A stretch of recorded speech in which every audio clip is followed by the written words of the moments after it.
Hello everyone, welcome back to my channel. Today I'm going to talk about the 2D beam structural analysis, and this is the example that I'm going to use in this video. So I'm going to write a small program in Python and then perform the structural analysis by using the finite element method, and then once we get the result, we can compare those with the result from SAP 2000. So before we start, please don't forget to subscribe and hit the notification button. And if you like this video, please put a thumb up as well. So this is the material that we use in the this beam. So we have a young modulus here, and this is the section. So you can check the moment of inertia about the strong axis, and in this example we set the shear stiffness to 0.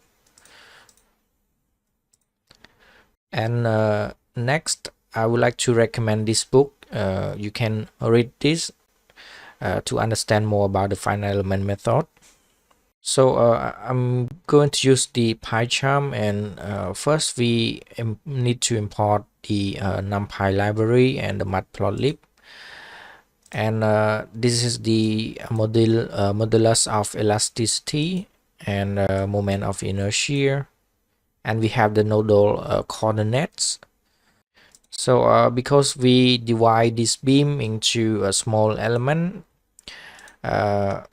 the total number of elements here are 20, and we have 21 node and 2-point load and a distributed load here. So the nodal coordinate array here have 21 row, and we have the bar connectivity, which we import the start point and the end point of each element. So we have 20 rows, and this is for the plot. Okay, next I'm going to create a class, and I will call this beam. So the first method in this class is the init method, and I'm going to import the young modulus and moment of inertia, node, and bar connectivity.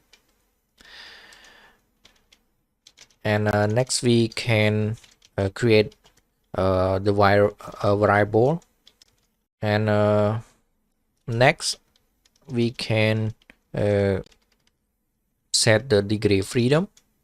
So because this is the 2D beam, we have 2 degree of freedom for each node, which is the translation and the rotation. And next is the point load. So the initial value here is 0, and I'm going to create an array like the array node. And the next one is the distributed load.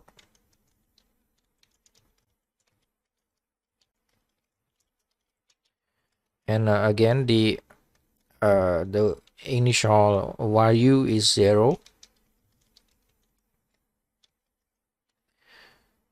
So this load will apply to the element, and we have 2 columns. The first column is the start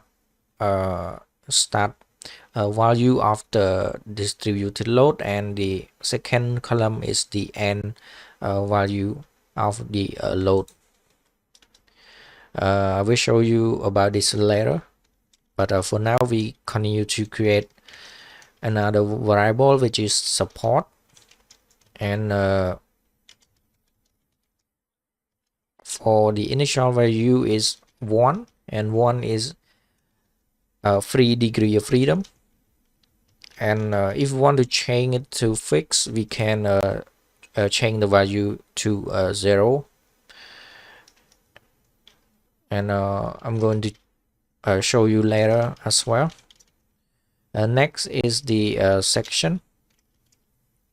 So for this example, I'm going to set all the member section equal to 1, but you can also change this letter or up to you. And next, the result. So I call this force, which contain the shear force and the bending moment. So the result will be shown for each element, and we have 4 column, which is the shear force and bending moment at the start node of the member, and the other 2 is the shear force and the bending moment at the end node of the member. And the next one is the displacement.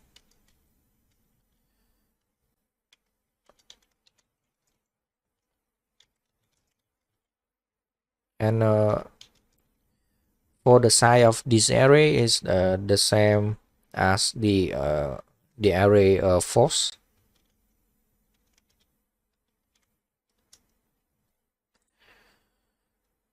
So now we have the required variable. We can continue to the next step, which is the analysis. So I create another method here.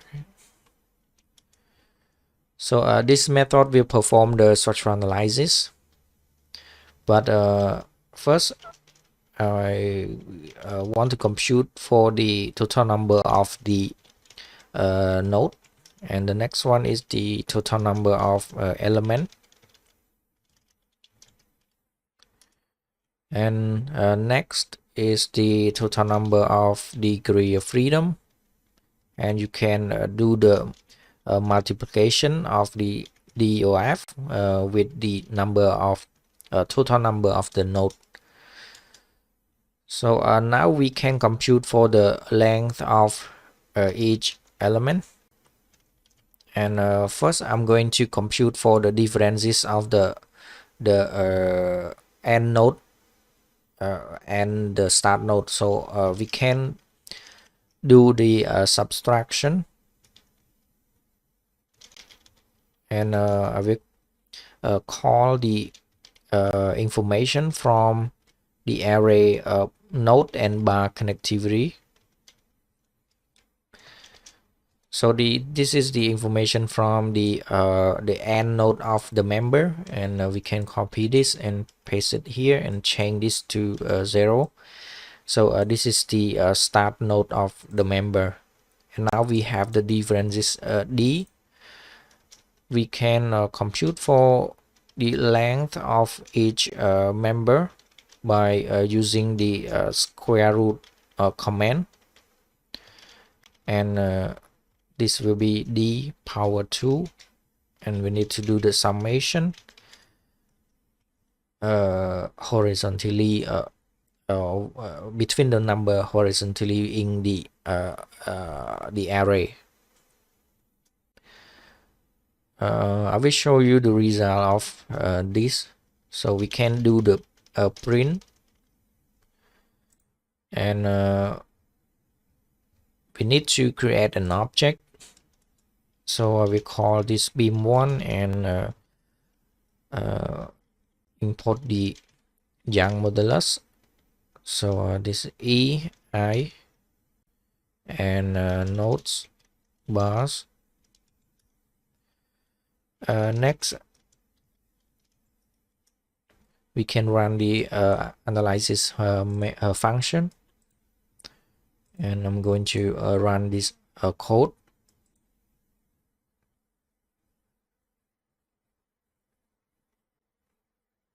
So now we have the length of all the elements in the structure. We can check with this structure. So this is 24 inches, So the result here is correct. We can continue to the next step, and I will call this structural stiffness.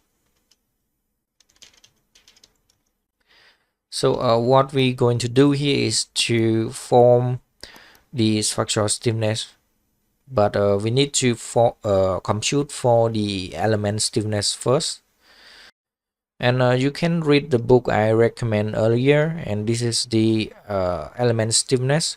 So first I'm going to import the matrix here, and then multiply with this value, and then we get the element stiffness. And once we get the element stiffness, we can form the structural stiffness of the structure.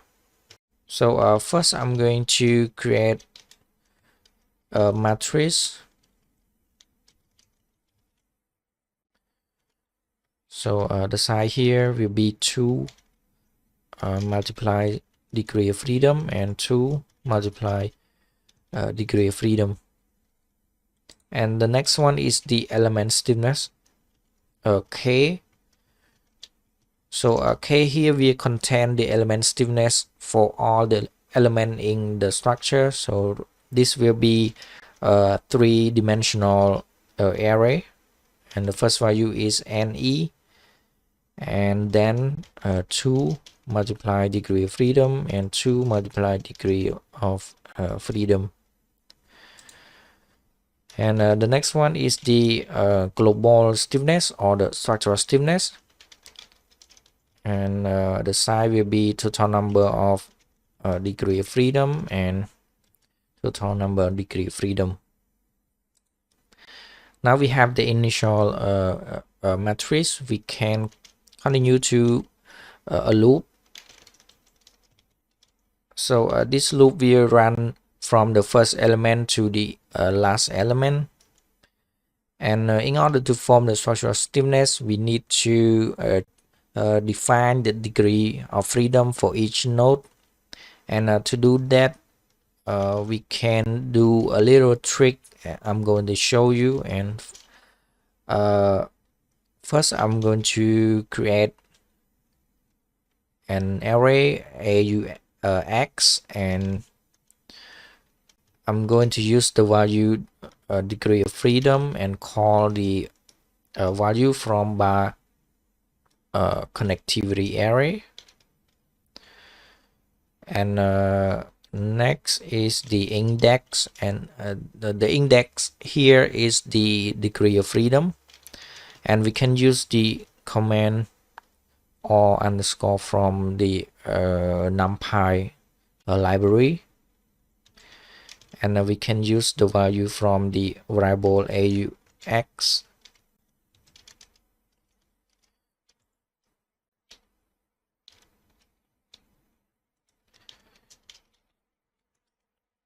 So I'm going to show you the result soon. But I will complete this first.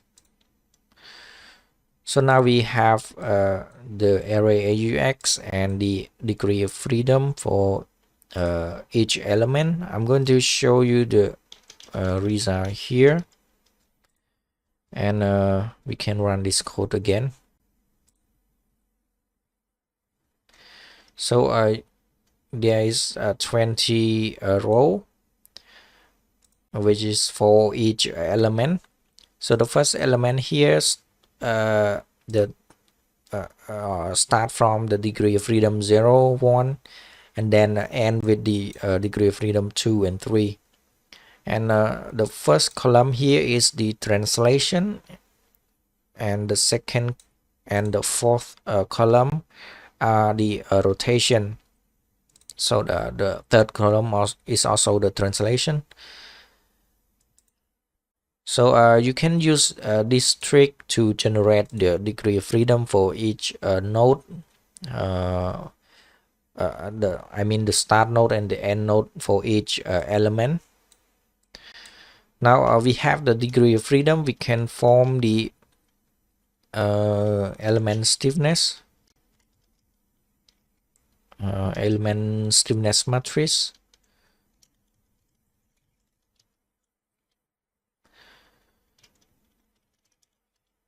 So now I'm going to import the value in the book that I just showed you. So this is the value that shown in the book, but the L here is not defined yet, so I'm going to create a variable L, which is the length of each element, and then we can compute for the element stiffness Ki,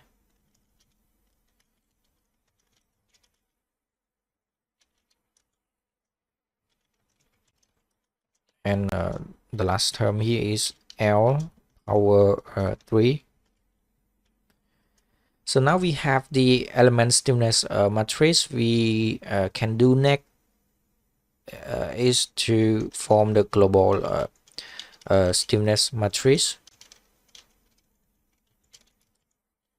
So SS, and you can use the command IX and index, and we need to do the summation, and we take the value from the element stiffness matrix. So by using this command, the summation will do corresponding correspondingly with the degree of freedom. So now we have the global stiffness matrix. We can continue to the next part, is which is the loading. But now I'm going to define the input load. So first I'm going to create a point load, and we can call the array from the beam one here, which we define here. So now we have the point load. We can define where we change the point load in the array. So the first load will be located at node number 5, and 0 means the vertical load, and if we change this to 1, it means that this is the moment. But in this case, there is no moment. We only have the vertical load, and the second load is located at node number 15, and the value here are the same. Now the next one is the distributed load,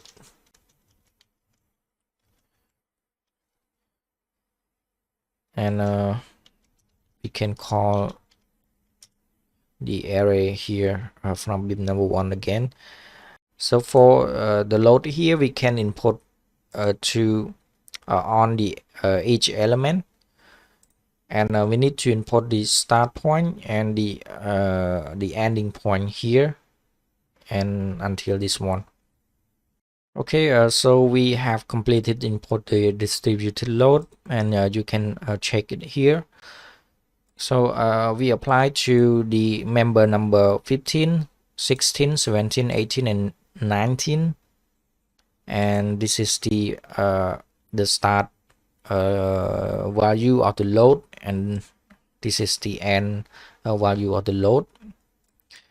So you can apply like this, and next I'm going to set the support.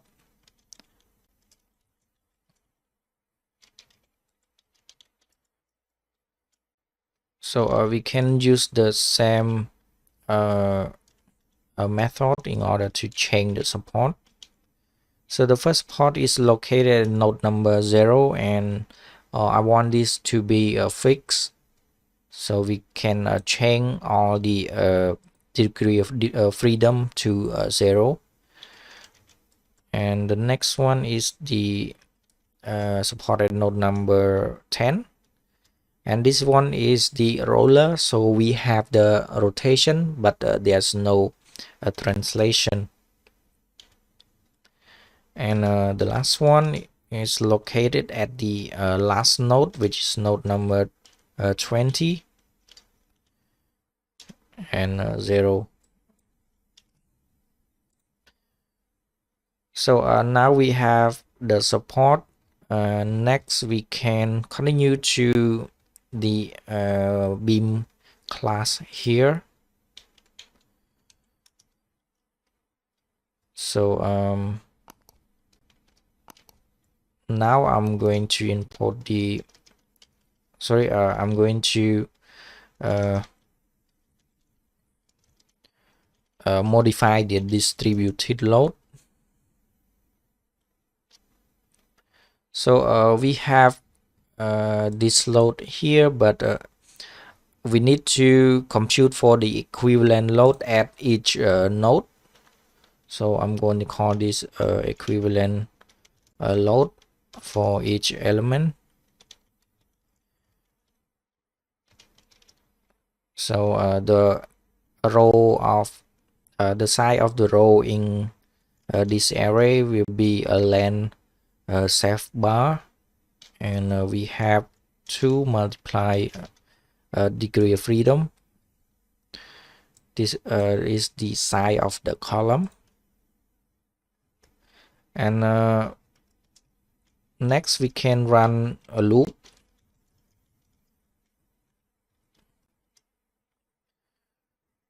So we can use the fixed beam method in order to find the equivalent load. So first I'm going to compute for the set the length of each element, and then we need to define the start value of the load. So we can take the value from the array distributed load that we defined earlier. So 0 here is start point, and then we can change this to 1, which is the end point, and we change this to PF. And next we can define the equivalent load by using the fixed and beam.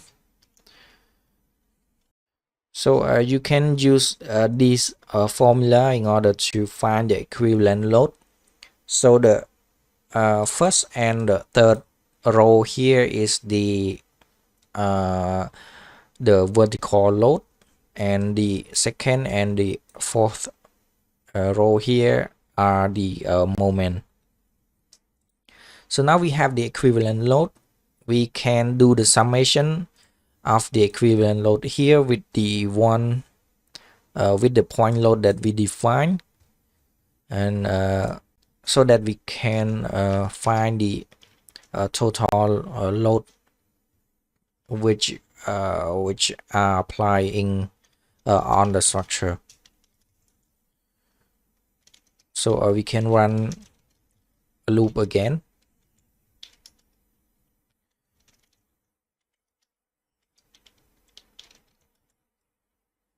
Now we can do the summation, but we need to call the information from the bar connectivity.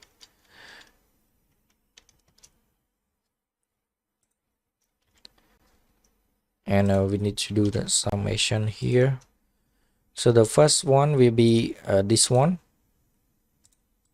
So I'm going to copy this and paste it here, and we can do the same for the other point. So this is the first degree of freedom, and I'm going to copy this for the second degree of freedom, and we can change this to 1 and this to 1, and copy this again for the third and for the fourth, and this is 1 1 and this is 0, and this is 2 and 3, which follow the number here.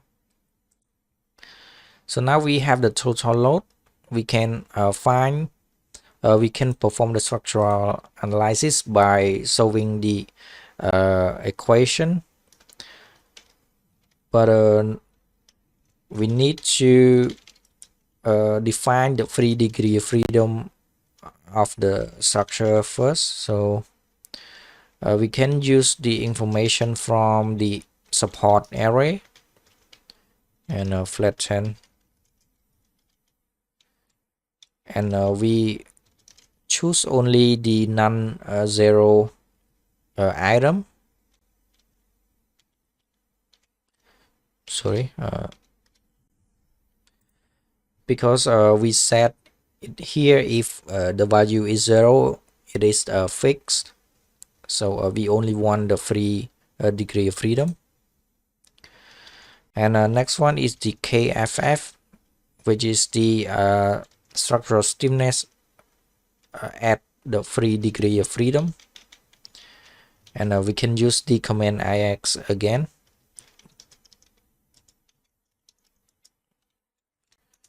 And next we need to define the force at free degree of freedom, and we can take the value from the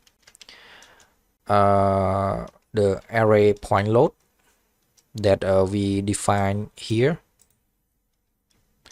So PF equal to P, and this is free degree of freedom. So now we have the load, the structural stiffness. We can find the deformation at free degree of freedom, which is UF, and we can compute for this by using the command from numpy and solve for the matrix equation. And now we have the deformation. We need to arrange this deformation. So U here equal to support array, but I will change the type here to float and flatten this array. So U free degree of freedom equal to UF, which is defined here. And next I'm going to reshape the array U.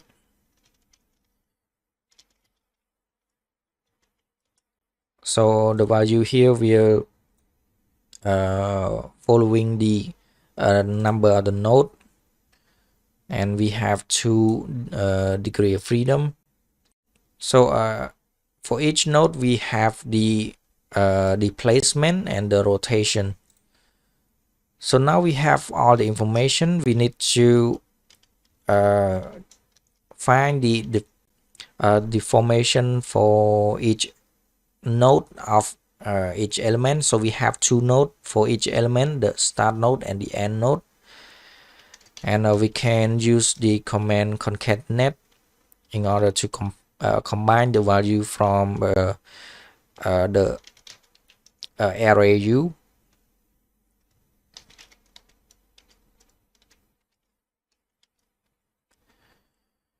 And for the next one, I'm going to copy this and paste it here, change this to 1, which represent the end node of the element, and the axis here is 1, which is the horizontal axis. Now we have the deformation for each element. We can define the internal forces by run a loop. This is self force I, and we can do the multiplication of the matrix. So Ki is the element stiffness matrix, and U element is the array that we define here for each element. But we need to subtract the value from load equivalent, the equivalent load array that we define here in order to get the final result. And again, you can read the book that I recommend. You will understand this more. And the next one is the cell displacement. So this value is basically the value from the array U element. So now we have the result. We can actually run this code to check the result. So I'm going to show the, I'm going to use the command print and show the forces. And the next one is the placement. Now we can run this code. So we have two array. So the first one is the array forces, and the next one is the placement. So we have 4 columns. The first and the third column are the shear force, and the second and the fourth column are the bending moment. And for the displacement array, we have the first and the third column are the translation, and the second and the fourth one are the rotation. So now we have the result. We can continue to the next step, which is the graph. So I'm going to create another method,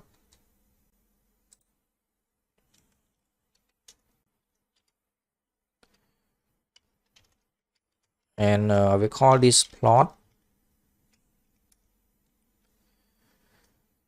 So I'm going to plot the deformation, the form shape. So I'm going to need the scale, but the first value here will be none, and we can use the for command. And I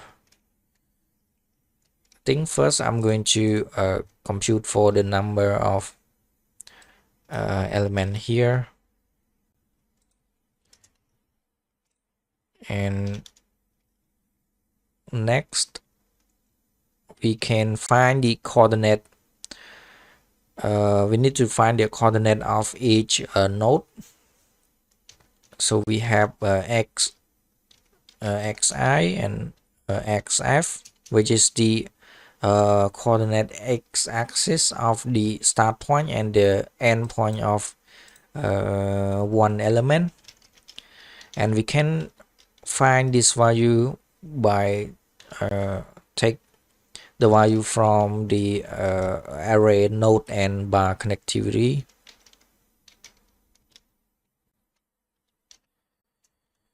So this is the start point, and the next one is the end node of the element.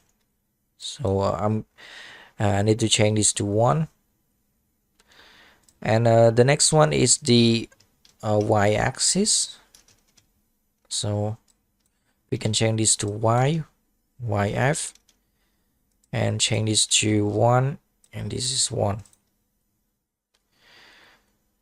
Now we have the the x and y axis we can plot, but I'm going to plot the deform shape, shear force, and bending moment at the same window. So I'm going to create 3 subplot.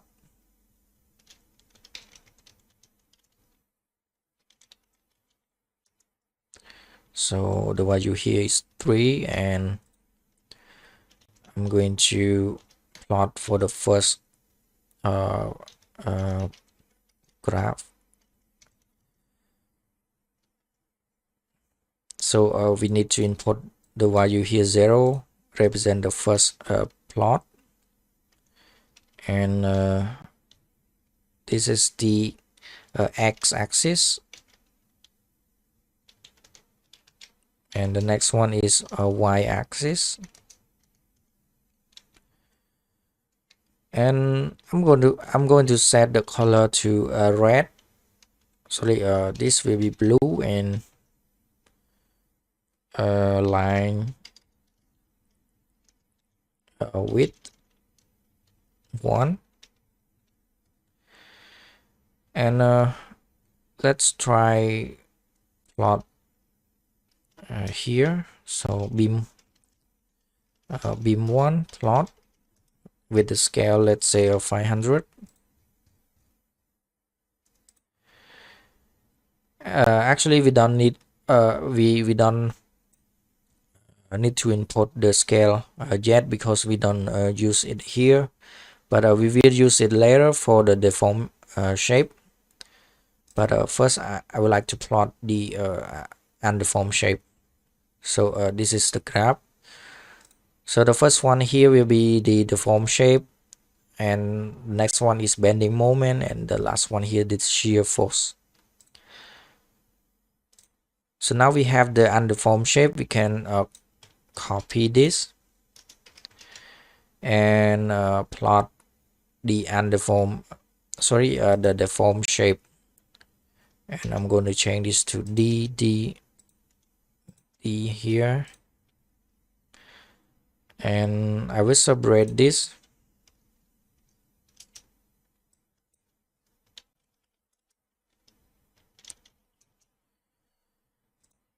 And this one is the same, but the value here is not.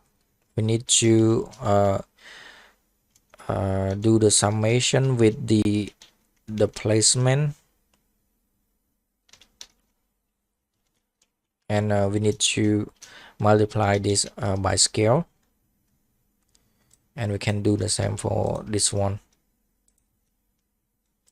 But we need to change this to sorry, this is 2, because the first and the third column of the array replacement are the translation. The second and the fourth one are rotation. So now we have the value. We can change this, and I'm going to change this to red and 2, and let's try to run this again. So now we have the undeformed shape and the deformed shape here, and next we can plot the text on the graph. So I'm going to use the command text,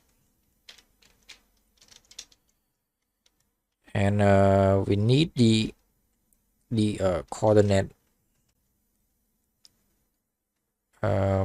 dxi and dyi,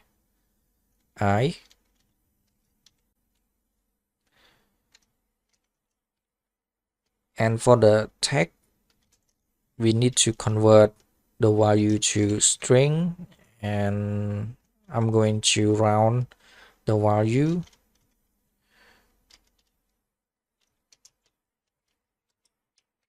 So we need to divide the value here by scale, and I think this one is dyi, and the precision 4, and I'm going to rotate the text 90 degree. Okay, now let's run this again.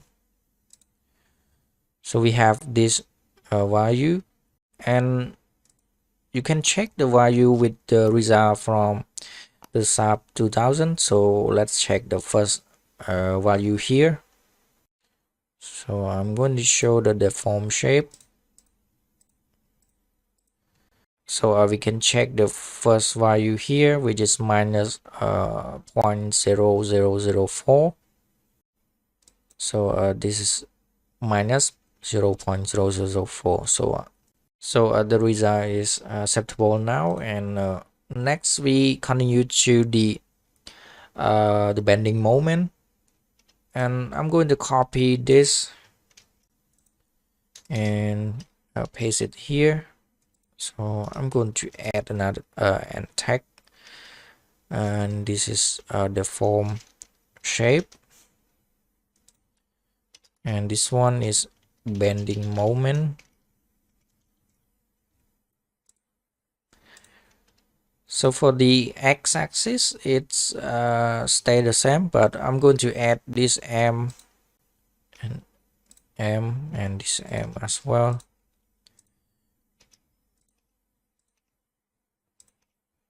And the next one is the value from the result, and for the x-axis here are the same, but I'm going to modify this. Let's say MR, MR,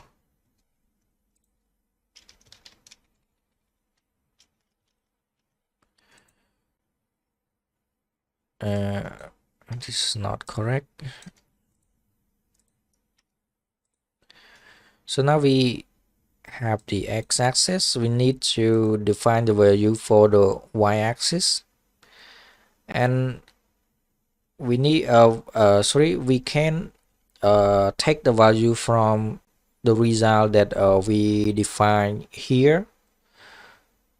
So for the first one here, equal to the negative value of shear force, and as I mentioned, the second column and the fourth column are the bending moment. So the first one here will be number 1, which represent the second column, and we can copy this and paste it here and change this to 3, which is the value at the fourth column of the array force here.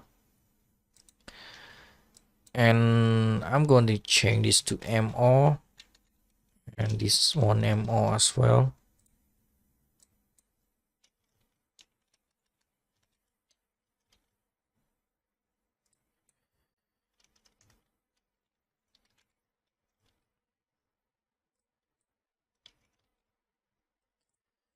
So now we have the code here. We can wait.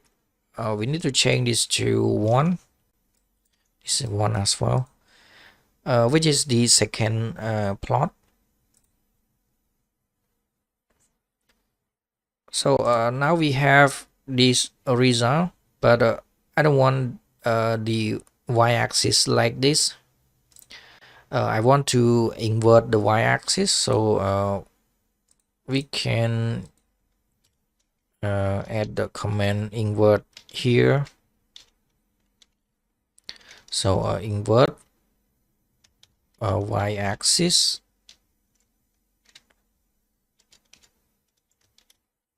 and I'm going to add another command, which is to fill the graph.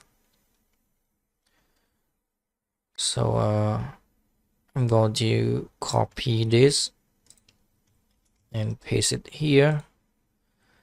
But in order to fill, we need to define the shape for each bending moment of the each element.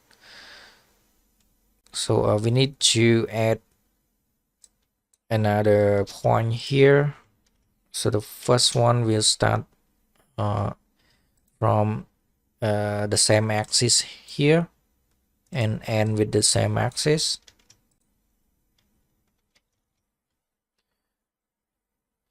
But the value here will be 0 and then end with 0. And I'm going to copy this and paste it here. And I'm going to add the color. So let's say C, and alpha is the transparency.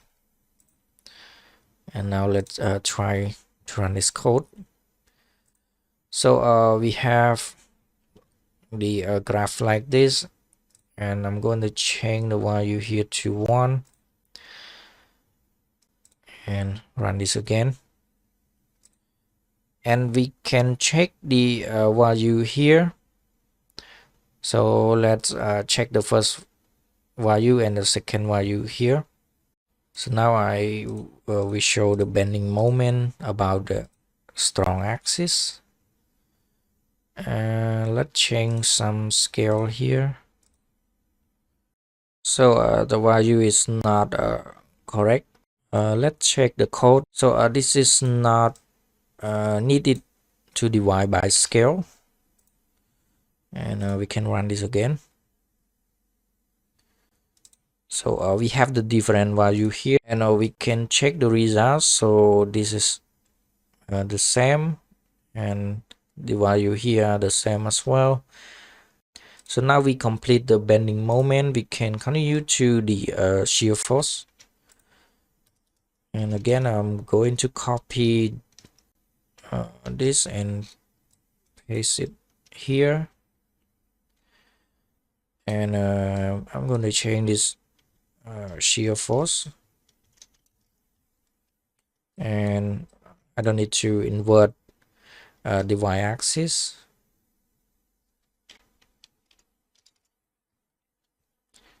And I'm going to change this to let's say F. So the x-axis are the same.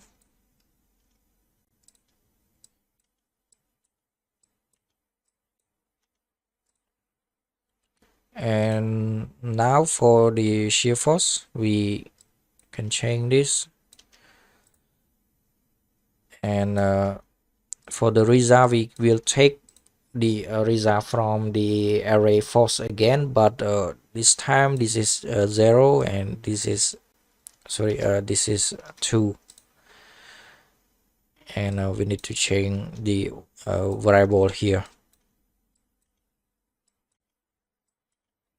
And I'm going to copy this and paste it here and change this. So I'm going to change the color here a little bit, so it make the value the graph is look a little bit better. Okay, now let's try to run this. Okay, this is 2, 2 and 2. Okay, so we have the result here, and again we can check the result with the one from SAM 2000. So we change this shear to 2 and set this automatic, and let's say 10. I think 50 will be better. So you can check the value here. with the one from the Python code. So they are basically the same, and you can check this value as well, and the last one here. So now we complete all the code, and you can do this for any type of 2D beam, and try to change the code and check it by yourself. So I hope you guys enjoy this video, and you can apply to your own project. So this is it for this video, and again, please don't forget to subscribe and hit the notification button. And if you like this video, please put a thumb up as well. So thank you so much for watching. I'll see you guys in my next video.